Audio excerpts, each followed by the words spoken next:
अग्निशमन सेवा सप्ताह मनाते हैं, जिसे 14 अप्रैल 1944 ईस्वी को मुंबई कोर्ट में मालवाहक जहाज में आग लग गया, जिसमें मेरे जवान उस आग को शमन कर रहे थे। शमन करते समय एक विस्फोट हुआ। उस विस्फोट में 66 जवान मेरे शहीद हो गए। उस शहीद के नमन के लिए हम लोग 14 अप्रैल से लेकर 20 अप्रैल तक राष्ट्रीय अग्निशमन सेवा सप्ताह मनाते हैं। इस अग्निशमन सेवा सप्ताह में हम लोग प्रत्येक दिन अलग अलग कार्यक्रम होता है, जो मुख्य होता है जन जागरूकता के तहत हम लोग को ज्यादा से ज्यादा लोगों को ज्यादा से ज्यादा पब्लिक अवेयरनेस जहाँ पे है वहाँ पे हम लोग पब्लिक अवेयरनेस करना है। लोगों को समझाना है कि किसी भी तरह के आपदा है उस आपदा से आप कैसे निपट सकते हैं। हम लोग जो आते हैं जिस डिपार्टमेंट से, हम लोग का मुख्य काम है आग समझते हैं ना। आग हम लोग को दिनचर्या का मुख्य काम है। खाना भी पकेगा तो आग से ही पकेगा, या कोई भी काम होगा आग मुख्य है।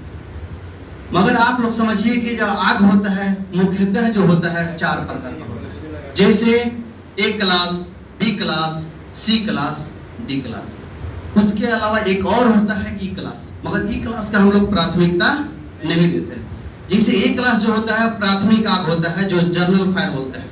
जनरल फायर में सामान्य आग होता है, जो जैसे लकड़ी में लग गया, कपड़ा में लग गया, या वैसे वस्तु जिसको हम लोग पानी से शमन कर सके। उसके अलावा होता है बी क्लास। बी क्लास कहने का मतलब वो तेलीय आग है। तेल समझते हैं? डीजल, पेट्रोल, किरासन तेल, करू तेल, पेंट, सेंट इत्यादि। किसी भी तेलीय आग पे आप पानी फेंकिएगा तब चल जाएगा। तेल के आग में अगर तेल में आग लग गया तो सबसे पहले आप लोग ग्रामीण क्षेत्र से आते हैं, आप लोग के पास किसी भी प्रकार का इक्विपमेंट नहीं पाया जाता, या आपके पास अग्निशमन यंत्र नहीं है, तो हम उस आग को कैसे शमन कर सकते हैं? आप लोग शमन कर सकते हैं कैसे? आपके घर के आगे मिट्टी है, मिट्टी उठाइए, बालू है, बालू उठाइए, उस आग पे झोंक दीजिए, वो ऑटोमेटिक तेल की आग शमन हो जाएगा, बुझ जाएगा। समझ गए? उसके अलावा आपके पास अगर इक्विपमेंट है तो इक्विपमेंट यूज करें। इक्विपमेंट क्या? उसके अलावा सी नंबर में आता है सी क्लास। सी क्लास कहने का मतलब गैस वाला होता है। गैस एलपीजी हो गया, एलपीजी समझते हैं ना, लिक्विड पेट्रोलियम गैस। उसमें ब्यूटेन और प्रोपेन होता है। किसी भी प्रकार के अगर गैस की आग है तो गैस की आग को शमन करने का एक ही तरीका है, उसको आप ढक करके ही बुझा सकते हैं। आग के लिए क्या क्या जरूरी है, कोई बता सकता है? आग जलने के लिए क्या क्या जरूरी है? जैसे आग के लिए 3 चीज अति आवश्यक है। 1 नंबर में ऑक्सीजन, 2 नंबर में ईंधन और 3 नंबर में ताप। ये तीनों चीज में अगर एक चीज नहीं रहेगा तो आग नहीं लगेगा। अगर मान लीजिए आपके पास ऑक्सीजन है और ईंधन है, अगर ताप नहीं रहेगा तो आग लगेगा नहीं। तो तीनों चीज जरूरी है। वैसे ही आग को शमन करने के लिए हम लोग 3 तरीका अपनाते हैं।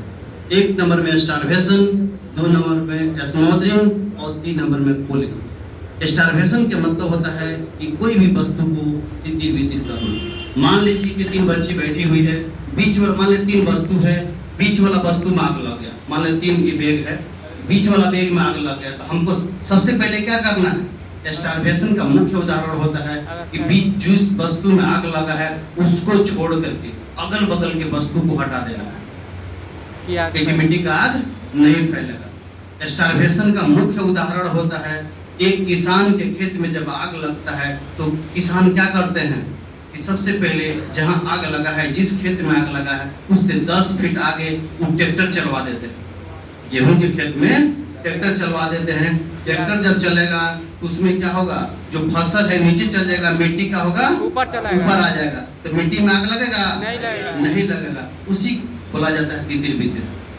कोई भी वस्तु में आपके किचन में या कहीं भी आग लग रहा है तो आप सबसे पहले इसे जहां भी आग लगता है लोगों का मानसिक स्थिति खराब हो जाता है, सोचने समझने का शक्ति नहीं रहता, क्या करें। मगर अगल बगल के जो आदमी होते हैं वो लोगों को दिमाग काम करता है। तो सबसे पहले आपको ध्यान में रहे कि जो आग है वो आग समझिए आपको वेट नहीं करेगा, हमको वेट नहीं करेगा, वो बढ़ते रहेगा। तो हमको क्या करना है कि सबसे धैर्यता बनाते हुए अपने शरीर को बचाते हुए जहाँ जल रहा है उसके अगल बगल के जो जलने योग्य वस्तु है उसको हटाना है। या आपके घर में सिलेंडर में आग लग गया तो हबड़ाना नहीं। भारत सरकार के द्वारा ISO द्वारा सर्टिफाइड होता है, उस सिलेंडर इतना जल्दी नहीं फटता है। उसका फटने का जो टाइमिंग होता है 35 से 40 मिनट। कितना? 35 से 40 35 से 40 मिनट। 35 से 40 मिनट में आप अपने घर को, अपने अगल बगल को आसानी से बचा सकते हैं। अगर बाई चांस उस सिलेंडर अगर ब्लास्ट करता है तो 5 मंजिला भी बिल्डिंग को ध्वस्त कर सकता है। उस सिलेंडर को बचाने के लिए हमको क्या करना है? अपने घर को बचाने के लिए सबसे पहले कोई कुंडी या कोई डंडा लेना है, उस सिलेंडर को फंसाना है, फंसा कर किसी ऐसी जगह पे लेकर जाना है जहाँ पे खुले स्थान हो, जैसे आपके खेत हो, द्वार हो, रोड हो, वहां ले जाना है और सीधे उस सिलेंडर को खड़ा कर देना है। क्या करना है? खड़ा कर देना। खड़ा कर देना। अगर बाई चांस आप खड़ा नहीं सिचुएशन में भी क्या होगा? ब्लास्ट हो जाएगा। किचन में सिलेंडर ब्लास्ट करने का मुख्य कारण क्या होता है? किचन, कोई भी किचन होता है सरकरा होता है, जगह कम होता है। बड़ा जैसे कितना 10 कट्ठा में भी अगर घर बन जाए, अगर हम लोग किचन बनेगा 5 बाई 7 का ही बनेगा। हम लोग सिलेंडर क्या करते हैं? किचन में स्लेट के ऊपर नहीं, नीचे रखते हैं ना। मान लीजिए कि हम लोग सिलेंडर यहाँ रखे हुए हैं नीचे और हम लोग बगल में दीवार है और सिलेंडर में आग लग गया तो क्या होगा? जो सिलेंडर का आग है दीवार पे जाएगा, दीवार से पुनः टकराएगा, सिलेंडर में आएगा। ये प्रक्रिया बार बार होते रहेगा और एक ऐसा समय आएगा सिलेंडर गर्म होगा और ब्लास्ट कर जाएगा। समझ गए? इसे गैस जो होता है हल्का होता है। गैस क्या होता है? हल्का होता है। गैस कभी भी नीचे से खाली होता है। सिलेंडर, मान लीजिए सिलेंडर है, इसमें गैस है तो गैस जो होगा हल्का है, वो नीचे से खाली होगा और वही ठोस चीज जो होता है ऊपर से खाली होता है ना।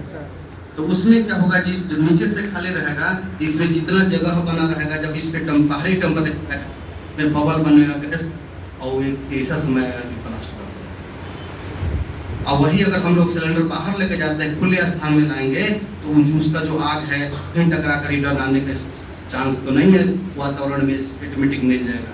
और आपको समन करने का तरीका मालूम है तो उसको बुझाइए। अगर नहीं मालूम है तुरंत मेरे डिपार्टमेंट में कॉल करिए, जो मेरा डिपार्टमेंट का नंबर है 101 है। कितना? 101। एक से एक पे आप फोन करिएगा, डायरेक्ट हम लोग आएंगे और आपके गांव के, आपके घर के आपको हम लोग समन करेंगे। उसके अलावा एक और नंबर होता है 112 नंबर। 112 नंबर ऐसा नंबर है कि आप 3 डिपार्टमेंट को एक साथ बुला सकते हैं। 1 नंबर में फायर, 2 नंबर में एम्बुलेंस और 3 नंबर में पुलिस।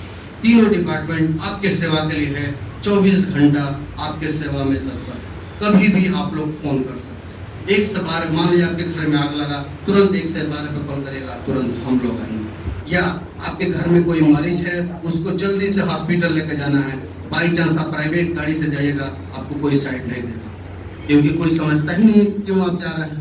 अगर वही आप एम्बुलेंस से जाइएगा, ससमय हॉस्पिटल पहुंचिएगा और आपके जान बच सकेगा। उसके अलावा आपके जान का खतरा है, आपको लग रहा है कि हमको पुलिस की अति आवश्यक है, उस सिचुएशन में आप तुरंत 112 पे कॉल करिएगा। आपके जान के लिए, आपके सेवा के लिए तुरंत आपके लिए पुलिस आएगी। और कभी भी आपात स्थिति में तीनों डिपार्टमेंट को मर्ज कर दिया गया है। कभी भी आप लोग 24 घंटे में कभी भी आप लोग कॉल कर सकते हैं। इसके अलावा बहुत सारे, जैसे हम लोग जो होते हैं, जैसे स्पेशल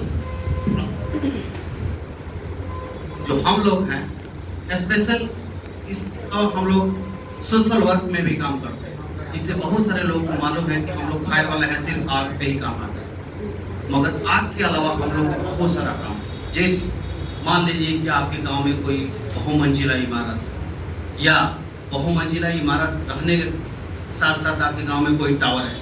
हर गांव में या कोई सिरफिरा है, मंद बुद्धि है, उस टावर पे चढ़ गया और कह रहा है कि हम सुसाइड कर लेंगे। आपके पास कोई तरीका नहीं है उसको उतारने के लिए या उसको रेस्क्यू के लिए।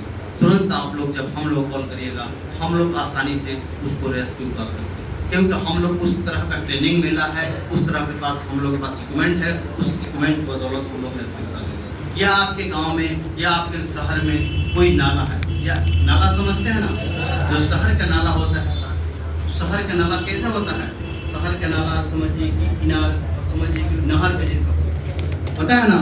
उस सिचुएशन में कभी कभी क्या होता है, ज्यादा दिन होने के कारण उसमें जहरीला गैस भर जाता है। या आप जब घर बनवाते हैं तो जो पैसा वाला है उसका 3 महीना में घर बन जाता है, जो कम पैसे वाले हैं उनका घर बनने में कम से कम साल भर 2 साल लग जाता है।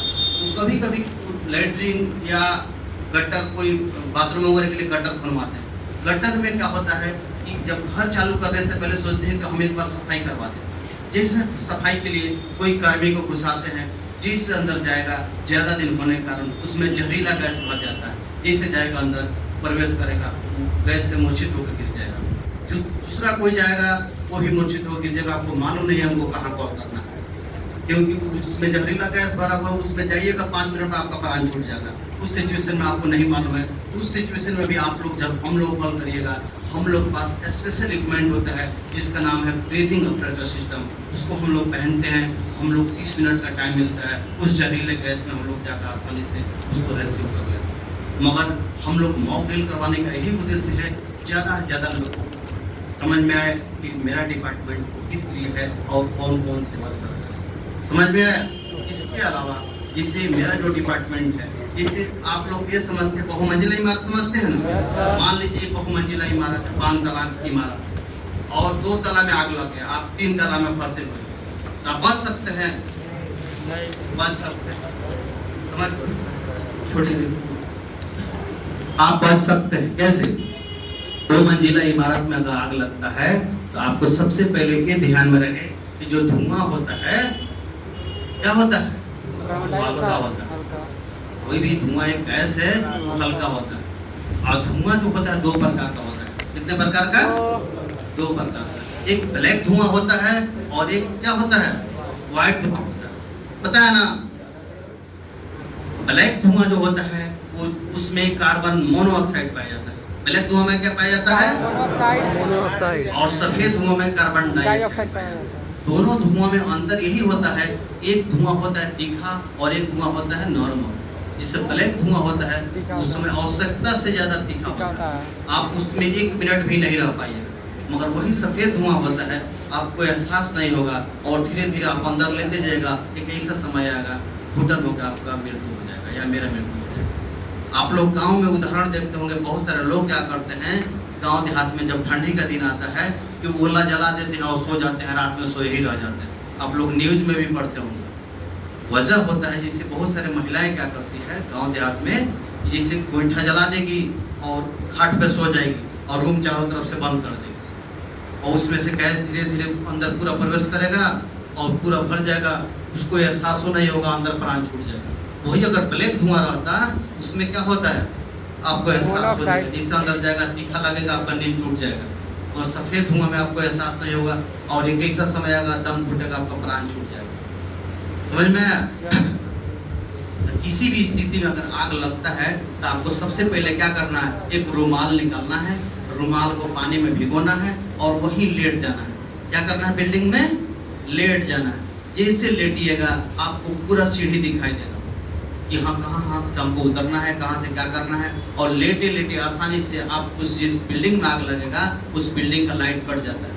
आपको मालूम होगा कि लिफ्ट भी काम नहीं करेगा, उस सिचुएशन में लाइट भी नहीं रहेगा। आप खड़ा होइएगा तो चारों तरफ धुआं धुआं, ज़्यादा देर अगर खड़ा हो जाइएगा, हम जैसे खड़े हैं, हम लोग जैसे खड़े हैं, आप धुआं आपके अंदर आएगा, आप मूर्छित होकर गिर जाएगा, बेहोश हो जाएगा। वही आप लेट जाइएगा, जो धुआं होता है ऊपर से धीरे धीरे करके नीचे आता है, जिससे वो धीरे धीरे करके 3 फीट तो रुक जाएगा।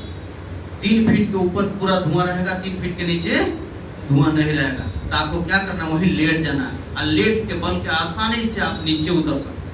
वही सोचिएगा हम खड़ा हो गए, आसानी से दौड़ कर भाग जाएं, बहुत अगर भागिएगा तो 30 सेकंड से 40 सेकंड भागिएगा, आपका दम घुटेगा और तुरंत मूर्छित होगा आप गिर जाएंगे।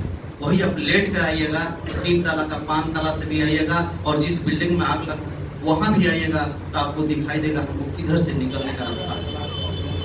ऊपर तो पूरा धुआं है मगर नीचे पूरा खाली रहता है। कभी आग लगा करके कहीं मैंने ये इसे नॉर्मल जहाँ कुछ नहीं है, अब देखिएगा धुआं कभी होगा तो ऊपर आएगा, ऊपर से धीरे धीरे नीचे आता है। तो कभी भी किसी भी विपद परिस्थिति में आपको अपना बुद्धि काम आएगा। थोड़ा सा भी अगर कोई दिक्कत हो तो तुरंत आपको अपने आप को संभालना है कि हमको किस तरह उस दलदल से बाहर आना है। उसके अलावा हम लोग एक और काम करते हैं, मान लीजिए कोई इनार इनार समझते हैं ना, यस सर। कुआं, कोई कुआं में कोई जानवर गिर गया या कोई नाला है कोई जानवर गिर गया, उस जानवर को रेस्क्यू के लिए आपको मालूम तरीका नहीं मालूम, सबसे बड़ा चीज उस जानवर को निकालने के लिए तरीका मालूम होना चाहिए। हाथ से तो निकलेगा, मान लेते हैं 2 कुंटल का चीज है, 4 कुंटल चीज है, तो आप तो हाथ से तो निकलेगा नहीं, उसके लिए आपको तौर तरीका या आपके लिए उस हिसाब से मशीन मंगाना पड़ेगा, या आपको तौर तरीका मालूम है तो रस्सी के सहारे भी निकाल सकते हैं। तो हम लोग को मेरा जो डिपार्टमेंट है, हम लोग अलग अलग तरीका से हम लोग रस्सी बांधना सीखे हुए हैं।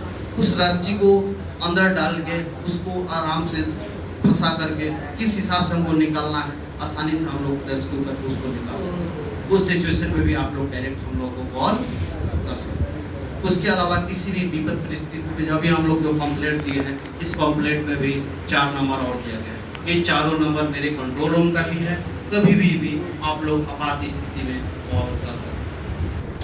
ठीक है, धन्यवाद। आप लोग से मिलकर बहुत अच्छा लगा।